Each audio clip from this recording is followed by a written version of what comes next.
Greetings, and welcome to Next Stop Loading, the Growth Series. I am your host, Melissa, aka Stella, overworked millennial turned freshman entrepreneur. So did things really change? Right. Anyhow, each week, I'll bring you a conversation with professional women in various industries that are doing and or have done what the pandemic is teaching all of us to do. Figure it out. As a member of the Great Resignation, this series is dedicated to career and life transition. I hope this series engages and inspires you to grow with us on this journey of navigating this thing called life. I hope you know you're not alone. Join us. All right. Greetings, everyone, and welcome to another episode of Next Stop Loading, our growth series. And today I have the most special guest ever. I have my mom. I can't believe that she obliged me because usually she does not want to be recorded. She's just like not into it. So I appreciate her saying yes to this opportunity. We have these conversations all the time offline, so I thought it'd be neat to get my mom on here and to get her perspective in hopes of inspiring someone. So for the record, I'll allow her to introduce herself. If you would, tell us your first and last name, and if you're not so modest, if you would tell us your age.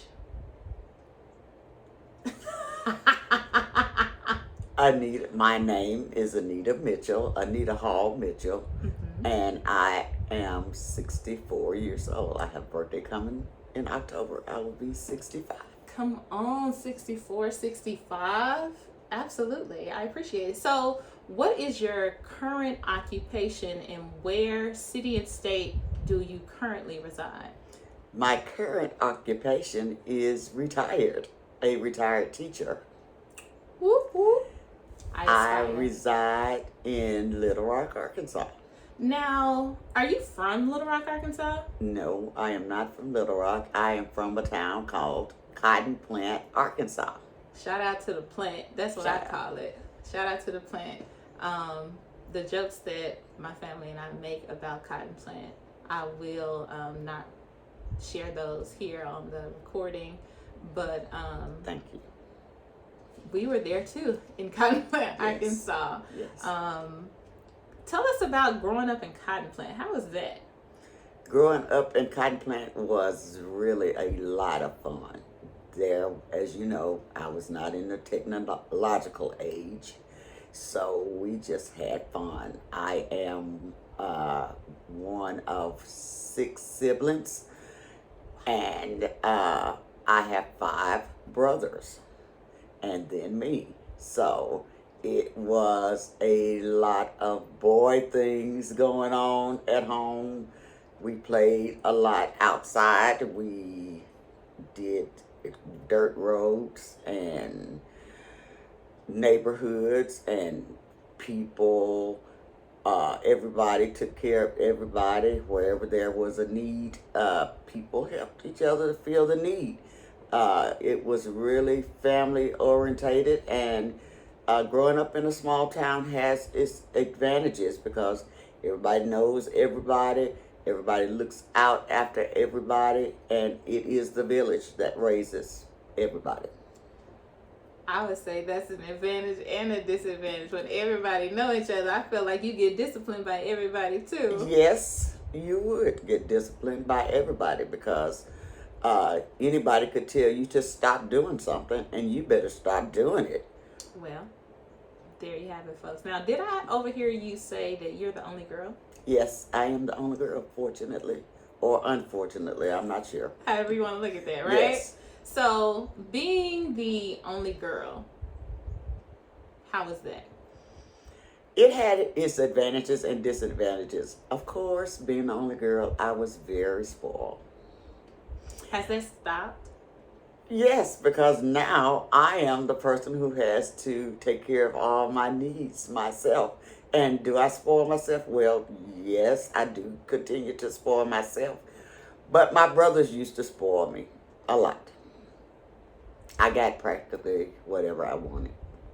I'm biased because I also feel like her children spoil her too. I think that my mom is still spoiled, but that's my personal, opinion. And And you can I have would that.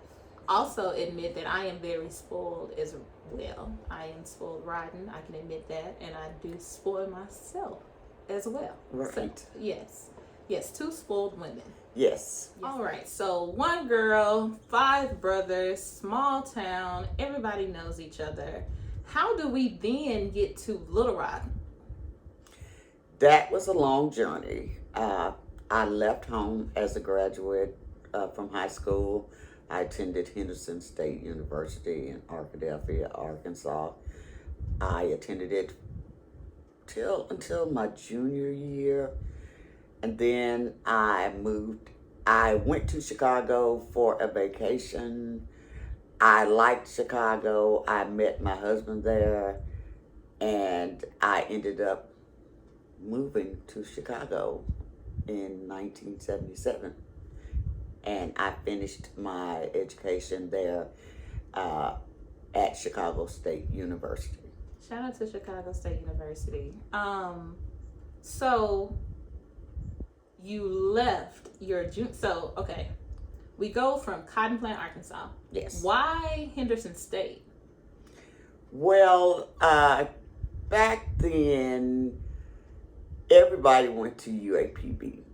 My older brothers went to UAPB, and everybody went to UAPB, and I was just not the one who wanted to follow everybody else. How interesting. So I decided to do something different. Okay. I had never been to Henderson, didn't know anything about it, but I had some more friends who had siblings who had gone there, Mm-hmm. and some of my classmates were going there, so I joined them. How were you supported in that decision, going to Henderson, literally by yourself? Because like you said, none of your siblings had gone there or were there. I was supported because I had friends that went there. My classmates. Okay. I had other classmates that went to Henderson at the time. So this was the first class that went different. Well, some had gone to Philander in the past, Mm-hmm. but it was either Philander or UAPB. Most people did. I could have gotten a full scholarship to go to Philander Smith because it is a Methodist college, and I was raised in the Methodist church. So I could have gotten a full scholarship to go to Philander. That was just not my choice, being the person that didn't like to follow the norm. Didn't like to follow the norm. Interesting. So we choose PWI over HBCU. And not the only reason, but one of the most significant reasons was that you did not want to follow the crowd, right? Exactly. So we go on, what are we currently pursuing at Henderson State as far as degree is concerned? My initial major was English and music. Interesting. That's something I never knew. Why those two? I was very interested in music. I played piano as a young child. I sang everywhere. I sang in church. I sang in the school choir. I had been singing all of my life. As a matter of fact, I was singing in the high school choir as a junior high student. Mm-hmm. Sang everywhere, and then English, I was influenced by my English teacher at Cotton Plant, Mrs. Ruth Randall. She was a lady that did not accept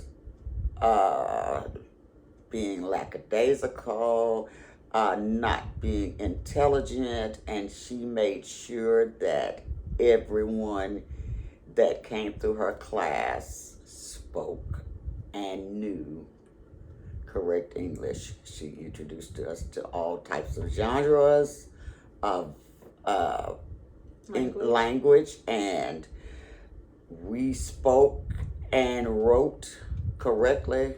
She didn't have it any other way, and everybody learned in her class. And around what year was this, to remind us? 1973, 4. Whew. It's been a minute, guys. 2, 3, 4. Yes, 1973. Gotcha. Okay. So what were your initial plans with the English degree? To be a teacher. I always wanted to teach. Why? I always acted like a teacher. I was in charge of a lot of youth groups. I was always the president of something. I was always in charge, giving instructions. Always wanted to be a teacher. My grandfather was a teacher.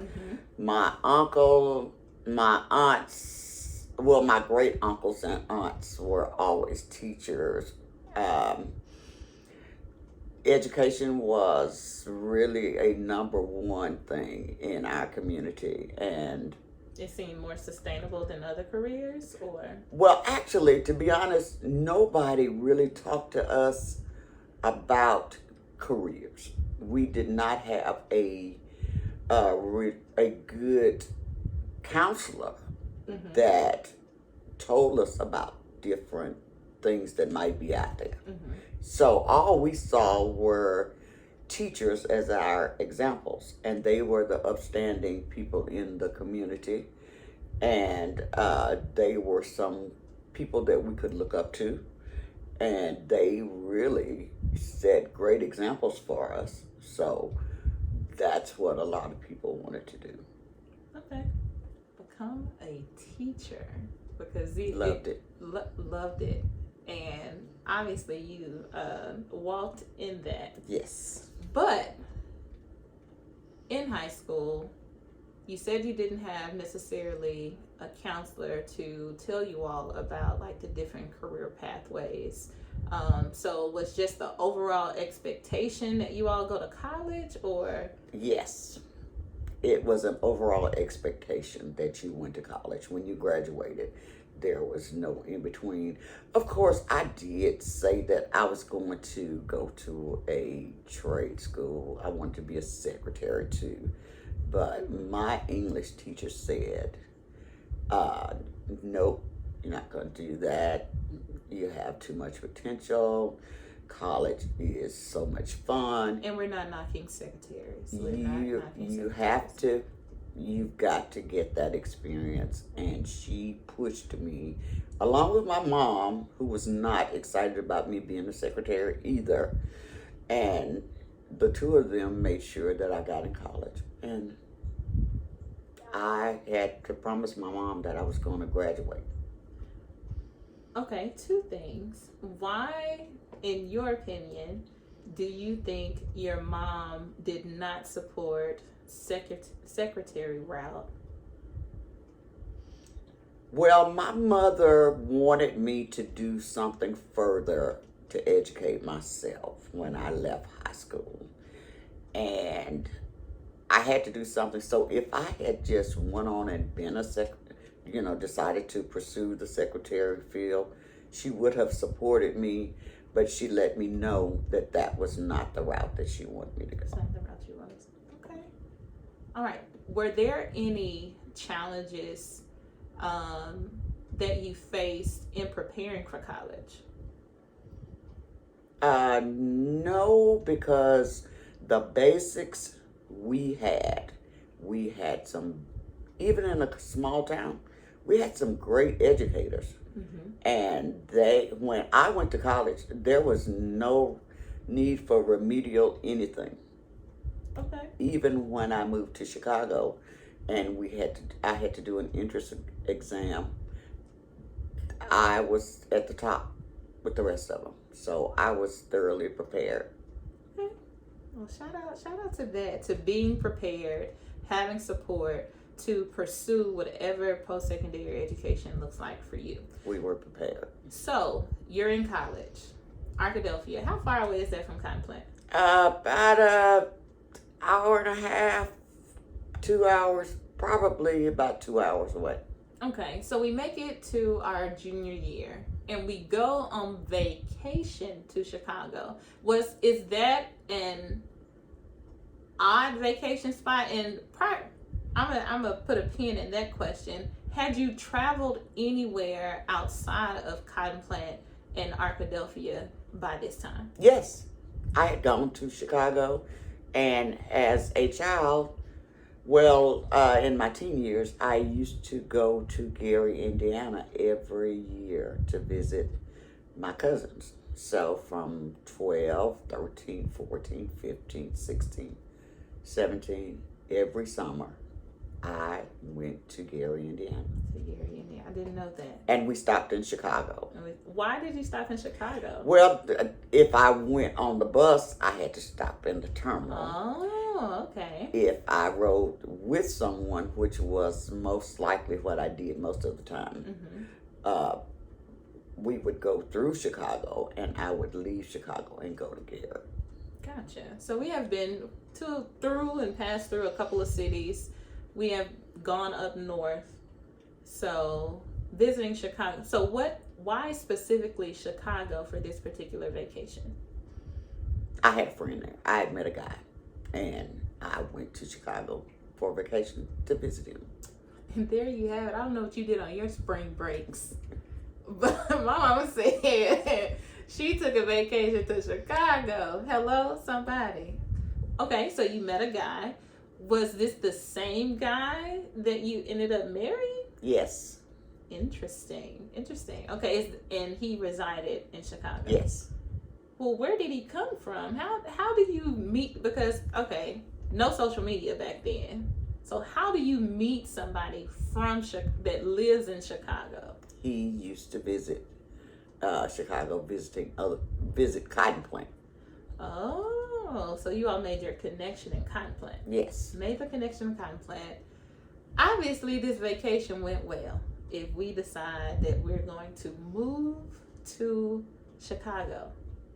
So we go on vacation and then we relocate and we get married. Is that like all in the same year? How does that work? We did not marry in the same year. Okay. We did live together. Okay. And then we married. Gotcha.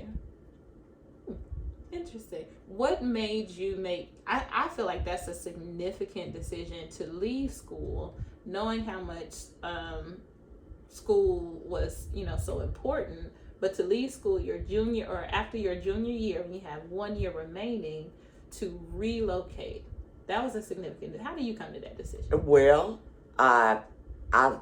Chicago was different than something I'd ever seen before. Just to be honest, and I immediately enrolled in school. I saw that I could do the same thing, go to school there, get the same degree. But by then I had changed my degree, but my major. But the school that I went to, Chicago State, was a good school for teaching. It used to be a teaching college, training teachers, and it fit so well. And a lot of my credits transfer. All of them did not, but they had a phenomenal business department, and by then I had changed my degree to business education, secretarial science. And so you tapped into that secretary. I loved them. Yes. Yes. Do what you And want then prior to that, I had worked in the summers in Little Rock at the Veterans Administration Regional Office, and every summer I came and worked there where I did secretarial duties. Time out. How far away is Cotton Plant from Little Rock? An hour. How do we get to Little Rock how do we get connected with an opportunity in Little Rock back then? Because I would come, there was no work in cotton plant. So in the summers, you would come to Little Rock to find work. And I had to work between school in the summers because my mom was not, my mom was a single mom. And she could not afford to buy a lot of stuff for me. I didn't have a lot. I had very little resources. So I would work in the summer and to buy my clothes for school, to buy my essentials, and that's what I did. That was the goal. So every year I came to Little Rock.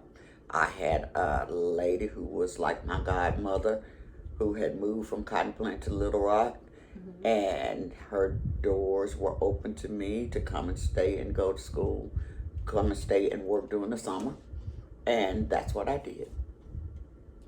Wow, that's a sacrifice. Yeah. That's a significant sacrifice.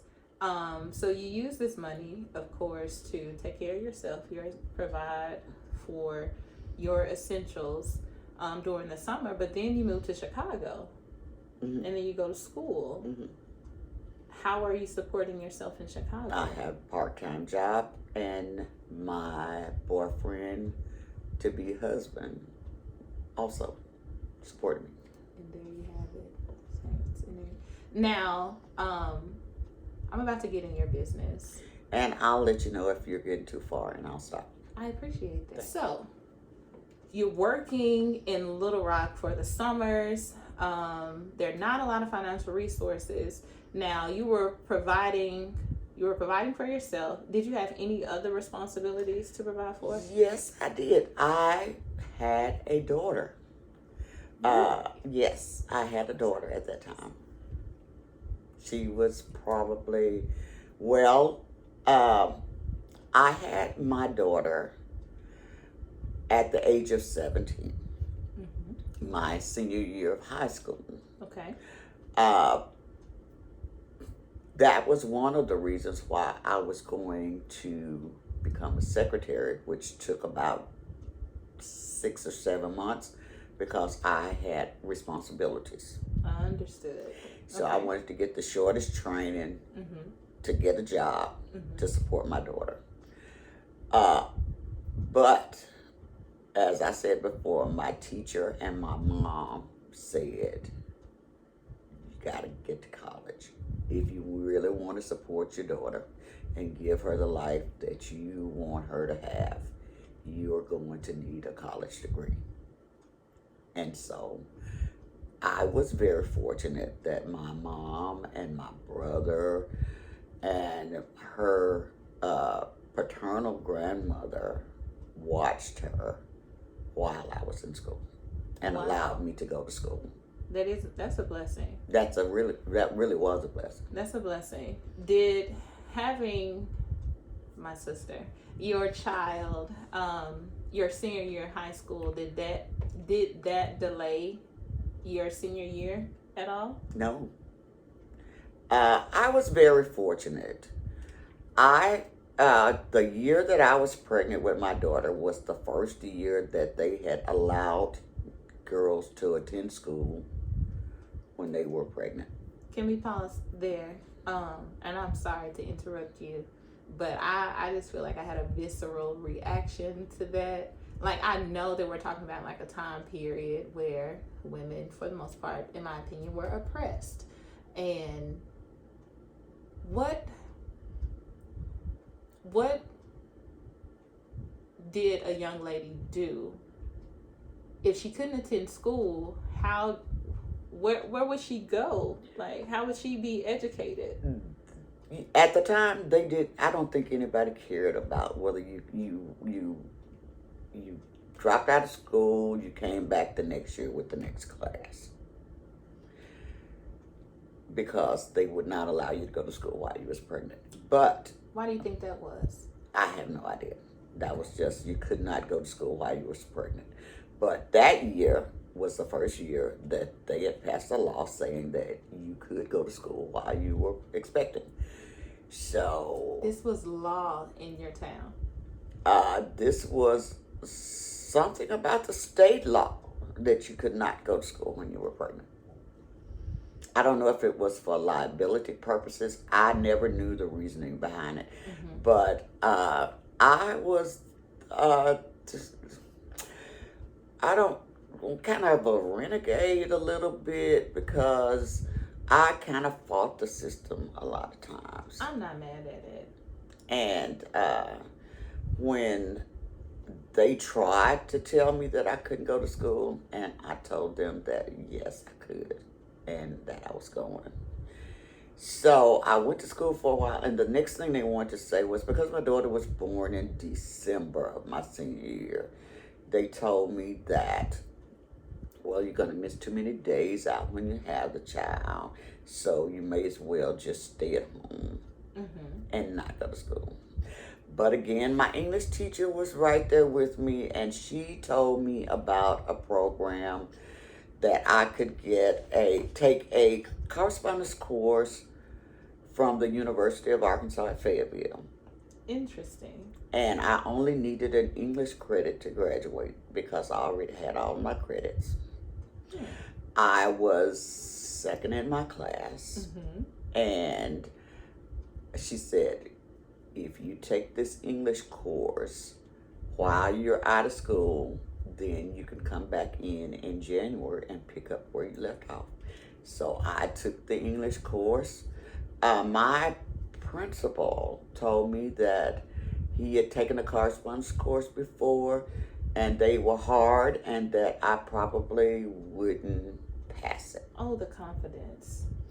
But that was just more fuel for me to say, I'm going to make a life out of you. And I did. And passed the course with an A. And then came back to school in January. Kept my grade point up. She was born in December and you came back in January? I came back. She was born December 1st. Bless you. I came back in January. Started back and finished. Wow. I'm even more blown away that U of A. How do you take a course from U of A Fayetteville in Cotton Plant, Arkansas? How does that work? You write the college. You contact the college. And they sent you work by mail? They sent me work by mail. Because you guys, internet was not a thing. Yeah, they send you work by mail. You do the assignments, you send the assignments in. They send you the assignments, you do the work, you send the assignments back. That's new information for me. I don't know about you all and what you all have been exposed to or what histories you all may know, but that is news to me. It sounds like U of A were a bit ahead of their time as far as that's concerned, educating people that weren't necessarily present. And I also wonder, at the time, was U of A that at Fayetteville integrated? Yes, I think it was. I'm not sure. I didn't know much about it, but again, my English teacher was the best support person, and I think I owe everything to her because she was my supporting person, and she said, you take the course, I'm going to help you get in the course. If you have any problems, let me know. I'll explain stuff to you. She tutored me. She made sure I understood. At the end of the course, I had to take a test, a comprehensive test over the course, and I passed with an A. Shout out to Miss Randall. Miss Randall, Ruth Randall. Shout out to Miss Ruth Randall for the support. So, we're working in Little Rock. We're supporting ourselves in the summers in college. We moved to Chicago, enrolled in Chicago State University. We're living with our boyfriend, soon-to-be husband, and then we're married. Is your daughter with you at the time? Most of the time she was. Most of the time she was. Okay. So she was what, about 2, 3? About 4? About 4. About 4. All right. So you have a toddler with you. You're married in Chicago. You finish your degree in what was it again? Business education. Business education with a focus in Secretary of Science. secretarial science. So from Chicago, you said you currently live in Little Rock. What's next? How do we get from Chicago back to Arkansas? Well, the marriage. Well, first of all, I was offered a job in Chicago when I graduated. Okay. To teach at the school that I did my student teaching. I student taught at this school, and when I finished my student teaching, they offered me a job. Oh, that was awesome. And but my marriage was not going good, Mm-hmm. and I could have stayed in Chicago since I had a job, but I did not think that Chicago was a friendly place for a single mother with a small child. And I did not want to live alone. I had never lived alone in Chicago. Mm-hmm. And I just did not think that it would be a very good place for me to try to raise a child by myself. By yourself, because you had no family there. No. Well, I had a few cousins, but no close family, no aunt, no brothers, nobody like that. Gotcha. So we returned to Arkansas. Do we go back to Cotton Plant, or is that when we come back to Little Rock? No, I moved from Chicago to Marianna, Arkansas. My brother and his wife lived there, and Mm-hmm. I moved down there with them. I used to substitute teacher In Marianna High in School? Marianna High School and middle school. In middle school. From Wow. 81 to 83, and then I became an insurance agent. So I sold life insurance, fire insurance. Agent. I was a licensed insurance agent, and that's when I worked a debit, which is selling insurance door to door. Mm-hmm. And I moved back to Cotton Plant because I knew a lot of people. I knew the area, and I figured I could do better selling in Woodruff County, which I knew a lot of people. I could get their business, Mm-hmm. and I did. Get your hustle on then. So I had a great business as an insurance agent, and I moved from Marianna in 1983. I moved to Cotton Plant and sold insurance until 1985 when I relocated to Little Rock. And when I moved to Little Rock, I still was a licensed agent, but it was a little different because I was afraid to really go into the homes in Little Rock. Why were you so afraid in Little Rock? Because there had been crimes against people going door to door with door to door sales, and I did not want to do that. I didn't want to put my life in any kind of jeopardy going from door to door in a big city that I knew little about. Mm-hmm. So I had gotten a job working at a junior college as an admissions representative. Okay. And I commuted for a while, for almost a year, to Little Rock, from Cotton Plant, and then I moved to Little Rock and worked at the junior college, and then I met my second husband. Second husband. We got to, second husband. Tell you more about the second. That's my father. Her father. For the record. Met my father. Okay, so we're in Little Rock. Are we living on our own in Little Rock? Yes. Do you have any familial support here in Little Rock when you moved? No, I had friends in Little Rock, but I had no support. I supported myself and my daughter. Okay, living in Little Rock. So how do we meet second husband in Little Rock? The it's funny, but not funny. My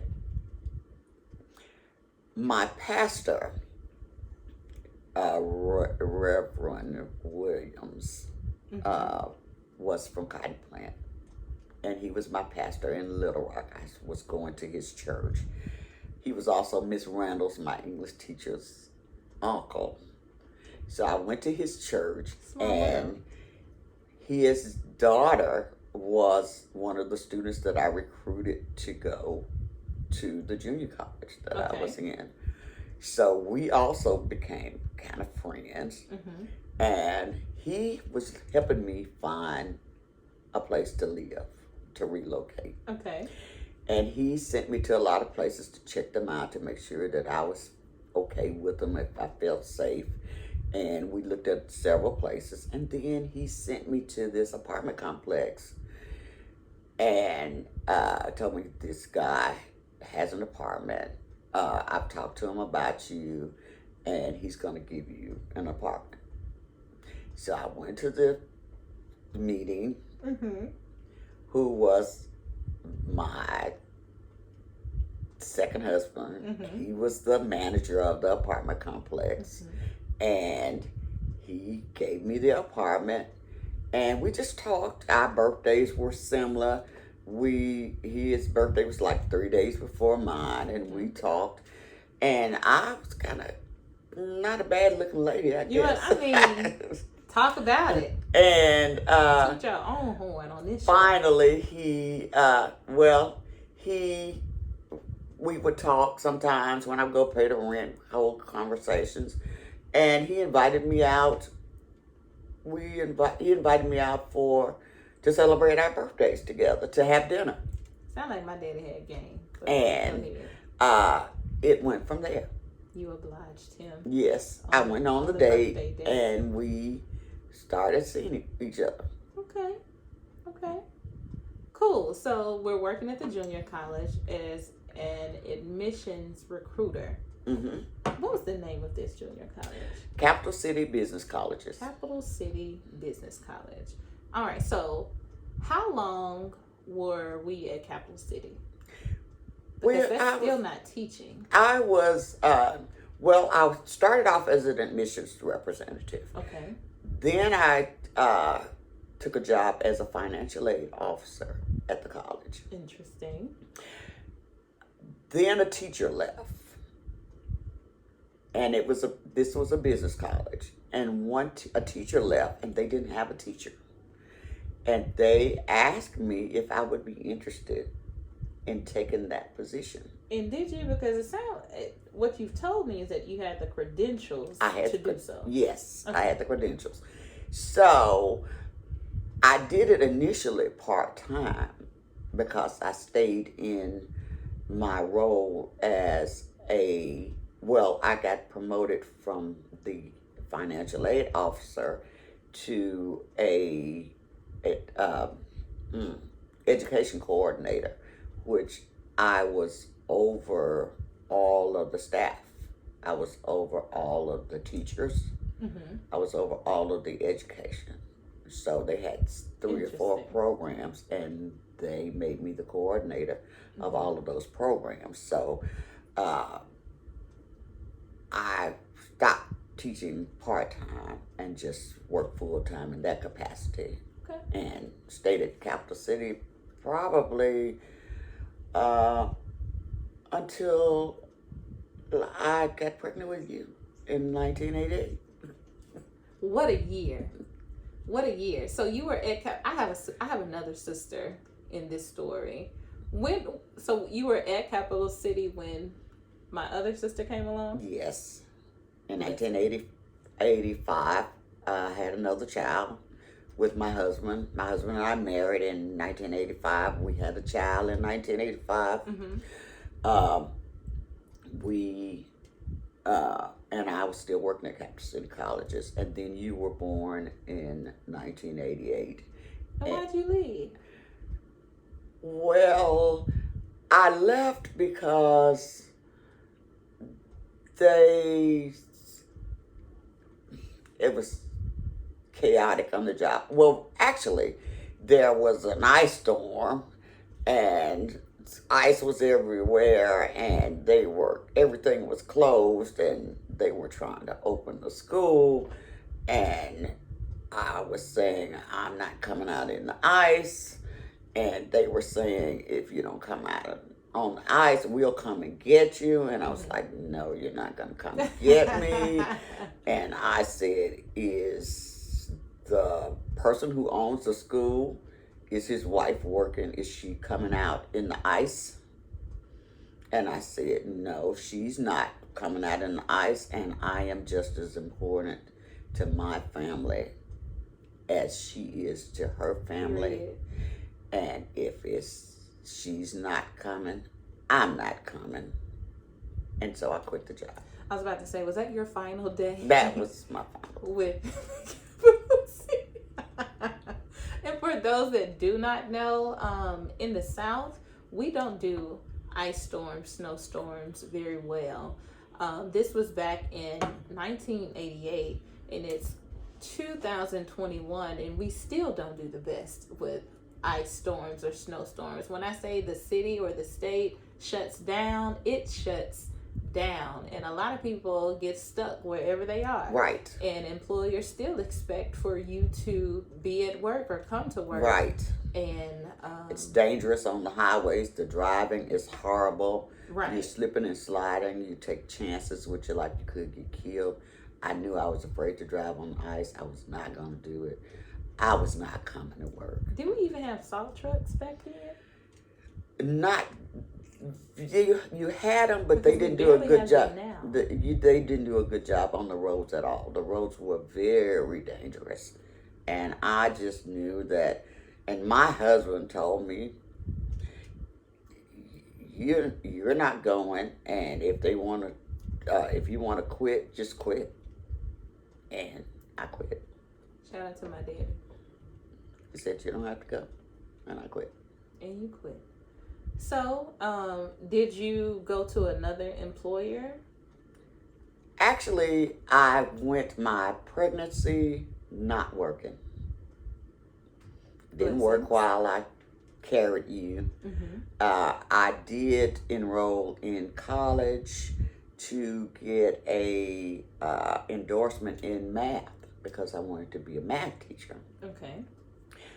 And then while in the semester to get this accreditation, I was called to the Little Rock School District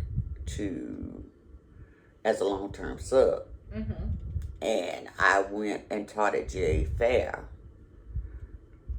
the fall and dropped out the school. The math Thing. I Endorsement. let that go because I was working in my field. Mm-hmm. At that time, business teachers were few and far between because when they got a job, they stayed on those jobs for 15, 20 years. They retired. Business teachers stayed on jobs forever. They didn't retire. And also at that time, business subjects were only taught in high school. Okay. But they started, and that's when I was working at J Fair. I was a high school business teacher. Mm-hmm. Well, I was taking the place of another teacher who had moved, and I was a long-term sub. And I was promised a job to keep. The principal really wanted he wanted to retain me. Mm-hmm. And he had told me that he was going to retain me as the teacher the following year. But he was moved to another school, and the guy that became principal, he and I had some run-ins about a student who used to come to my class late every day, every morning, and I would mark her tardy. And she was Caucasian, and all of my students I treated the same. Nobody got partial treatment. Everybody got the same treatment. And so the policy was 3 tardies and you go to detention. Mm-hmm. And when this young lady got her 3 tardies, and I sent her to detention. The vice principal, who was this guy at the time, said, "Can you take the detention back and not send her to detention? She's a good student, whatever." And I said, "No, can't do that, because I treat all my students the same. They all get the same punishment. And no, I can't be biased by anything. Everybody gets the same." And so, because I wouldn't not make her do the lunch detention, he did allow her to do her detention in his office. And so he and I didn't get along from that point, but he became the principal the next year, and they moved my principal somewhere else. I lost contact with the principal. And when I called the school about the position again, he wouldn't hire me. Not surprising. Definitely not surprising story there. So we're no longer at JA Fair. This is what, 89, 90? 89, yes. Okay, 89. And we don't go back the following school year. So what happens next? So my husband was running a preschool for children with disabilities. Okay. He was the director of that center, and they needed a supervising teacher. It did not matter what your degree was in. They needed somebody with a degree that had a teaching certificate on staff.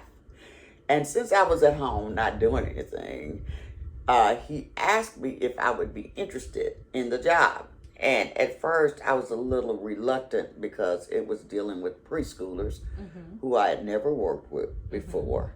And didn't really think that I wanted to be around preschoolers. And they were developmental children. So, and I knew I'd never worked with those type of kids, so I didn't know, but he said, "Try it, give it a try." And so, reluctantly, I was on board. Reluctantly. And it was the most incredible years working with the children with disability. I jumped in and took a lot of courses and learned about disabilities, and it was rewarding.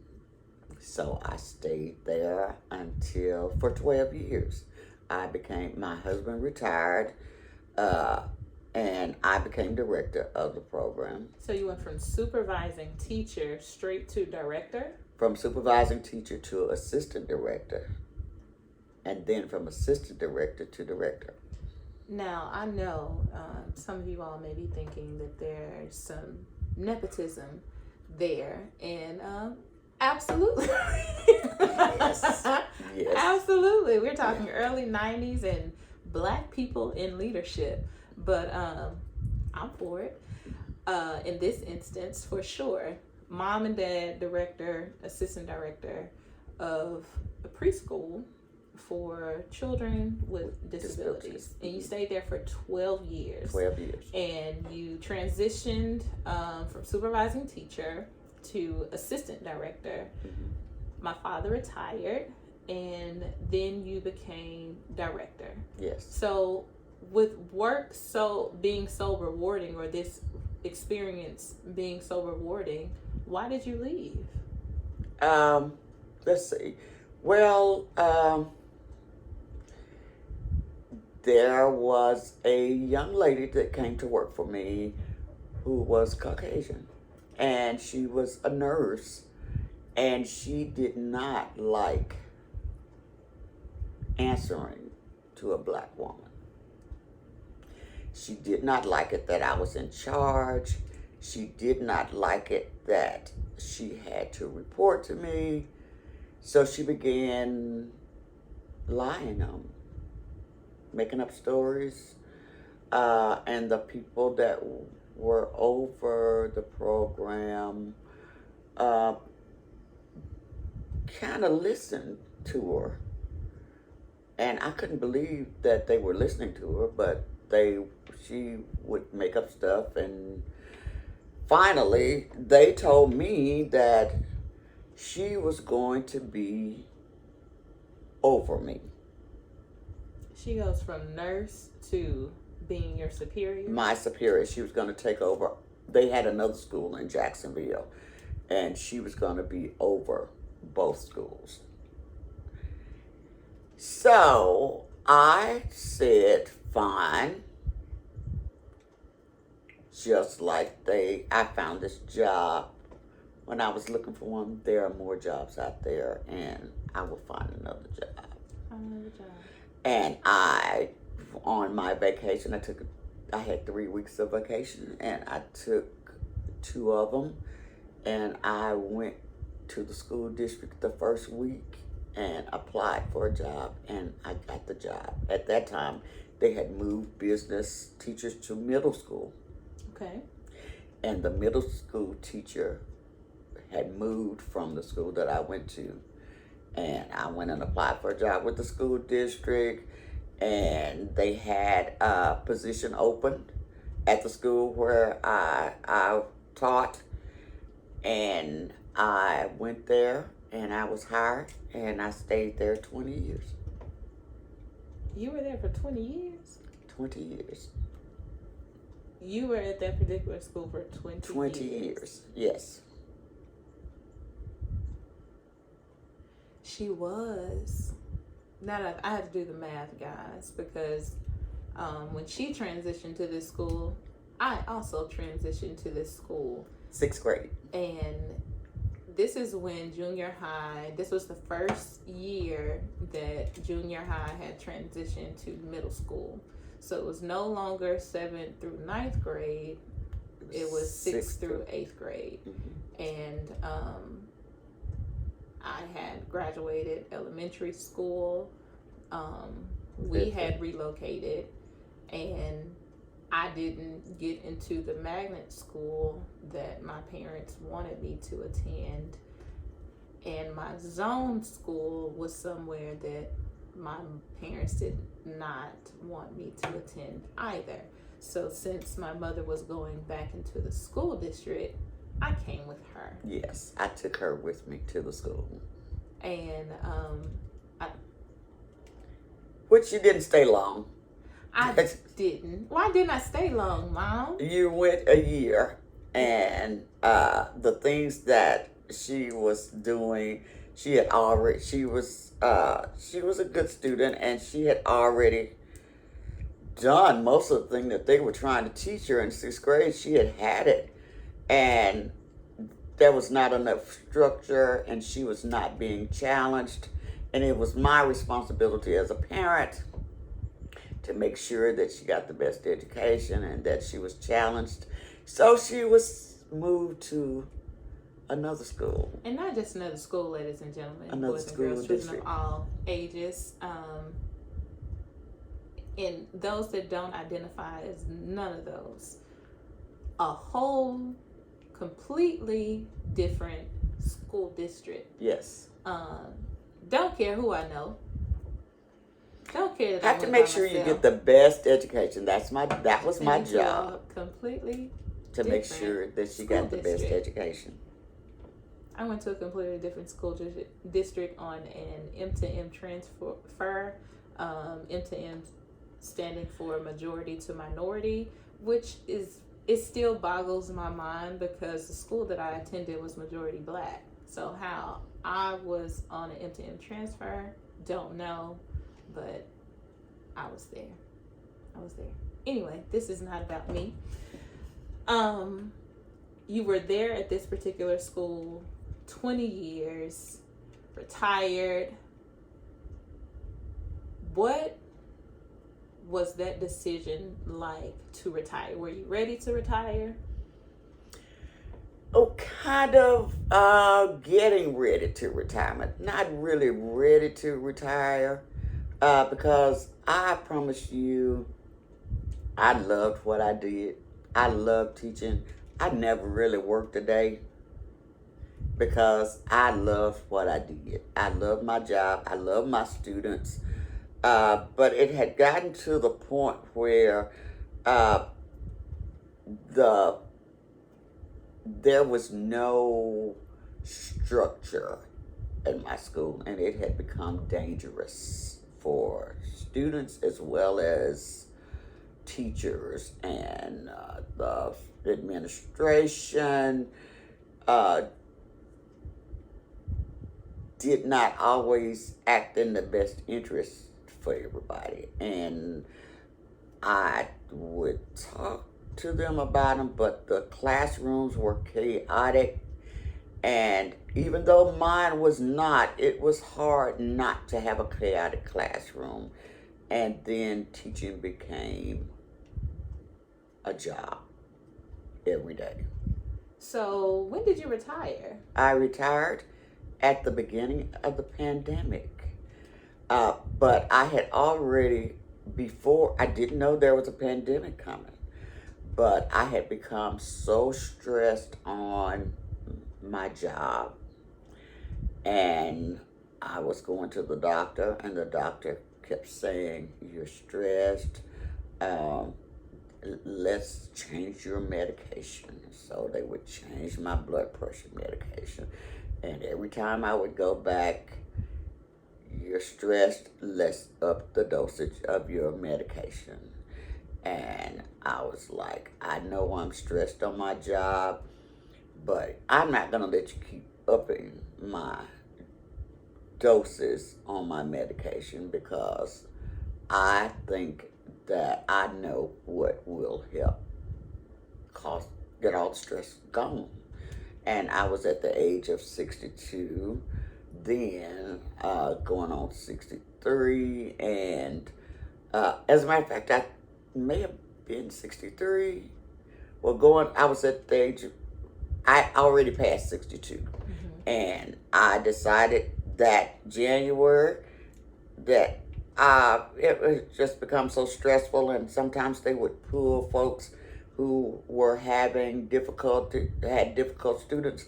They would take those difficult students and put them in my classroom because they always said, "Well, you can handle it." And I knew how to discipline, and I knew how to handle it, but it was becoming so stressful to handle you've got, I would have almost 30 kids in the classroom. I've got 10 to 12 behavior problems in there. I've got 5 to 6 or 5 to 8 special needs students in there. And then the rest were regular students. And it became a problem for me just to be able to teach a class because it took me so long to get order so that I could teach. And nobody was listening to hear me say, "Hey, my kids are missing out on a lot of stuff because you all won't do anything with the disciplinary problems, and my kids aren't learning. I can't have classes." So I have, out of a 45 or 40-minute class, I might get to teach 10 minutes or 20 minutes if I got 20 minutes. And I just couldn't do it any longer. So when the thrill, I could have stayed, but I did not feel like that I could be effective at the time. And if you're not going to be effective, if you can't I felt, and some people don't, but if I cannot be effective in the classroom, then I don't need to be in the classroom because I care a lot about students and their education. So, how does retirement feel? Nobody told me this. This is wonderful. I aspire to retire myself, but It's good. It's wonderful. Do you miss the classroom at all? I do miss the classroom. I do miss my students. I do run into them sometimes, either in person. Some of them are my Facebook friends, and I see them doing wonderful things. And I do miss, I always wanted to be in the trenches. I never wanted, people say, well, I know you're going to be a principal. And I did want to be a principal at one time, but I always felt like that my place was in the classroom, making the difference myself. So I wanted to be in the trenches, doing it myself. So yeah, I can't say that I don't miss it, but do I miss the stress that I was going to? No. Do I miss the camaraderie with the staff? Yes. Do I miss my peers? Yes. Do I like not having to deal with this COVID stuff? And God just fixed it. I was going to leave in March. And then the schools closed in March. And I was scheduled to retire at the end of March because it was just that serious. My health was not good. Mm-hmm. And I knew that if I didn't do something about my health, I may have had a stroke. And I just wasn't willing to take that chance. And I'm glad you were not willing to take that chance. I'm biased, but I think you were an awesome teacher. Even though I did not have you as a student, and one of the subjects that you taught in your business class is typing and or keyboarding, which you refused to teach me, and I just didn't understand that. But I was never my mother's student, although, like I said, I have a biased opinion and think that my mom is an awesome teacher. So I did my best. I love what I did. I loved it. I did. Good. This is my final question. Okay. How would you say the opportunities to relocate on your journey has impacted you on your journey? I think that it has impacted in a great way because, a lot of my decisions were based on my family, what was best for me and my children, and most of all, my children always mattered first in any decisions that I made to relocate wherever I went. So I think that for the most part, every decision that I made to relocate from one place to the other was a sound decision. Good deal. Is there anything that I have not asked you that you'd like to share? I can't think of anything because you've asked me a lot of questions and we've covered a lot of ground. And I've reminisced about a lot of things that I haven't thought about in a lot of years. And it's been great. Awesome. Well, thank you again for, like I said, for obliging me and coming to share your story. I appreciate you. I love you. I love you too. Thanks for being my mom. You're welcome. I love being your mom. You heard it here, guys. Thanks for everything. Thanks for joining us. My mother does have a social media. If she decides that she would like to share that information, I would make sure I put that in the show notes. Are the people able to follow you on social media? You can follow me at Anita Hall Mitchell.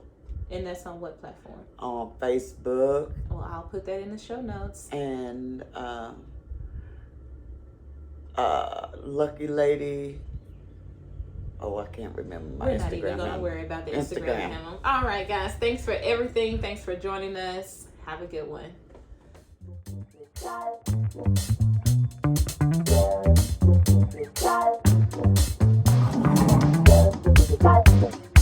Reside.